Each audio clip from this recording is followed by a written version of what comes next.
In this quiet shop in southeast Portland, the room filled with these metal machines of yesteryear. For me, it's the connection to the word. Anthony Volpe opened Typespace 4 years ago and saw success right away. 2 weeks after I opened, Willamette Week put us in their top 100 annual best businesses of Portland issue. On the shelf are about 25 or so typewriters to buy, with another 150 being refurbished or fixed.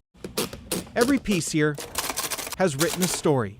It makes my writing more intentional because I don't have cut and paste, delete. I really have to think about what I'm putting down. Volpe's shop attracts all sorts of customers, from collectors, first-timers, young, old, and even those from Hollywood. In 2023, actor Tom Hanks was in Portland for a book tour. Just the nicest guy. And stopped by. So we just talked about typewriters, not much about his movies or things like that.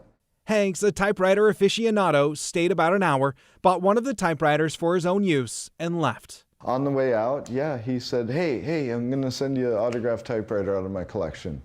That was 2023. I had kind of forgot about it altogether. 2 years later, after sending Tom's manager a message on another matter, he says they realized they forgot as well. Said, we're going to get it out immediately. A couple days later, a package. I just got it in, yep. A 1955 Rheinmetall typewriter from Germany, one from Hanks's personal collection, signed by him, as promised. So it's going to stay at the front table here. It's a piece of memorabilia and a piece of analog history. People can come down and type on it.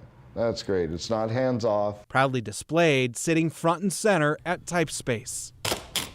In southeast Portland, Devin Haskins, KGW News.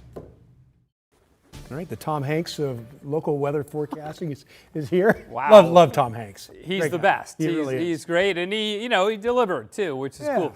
You got to love the throwbacks to analog like that, right? Yeah. As the guy said, I have to be very intentional Yeah. about what I'm doing. Yeah, it's really fun to see. So a little piece of history there right back here in Portland.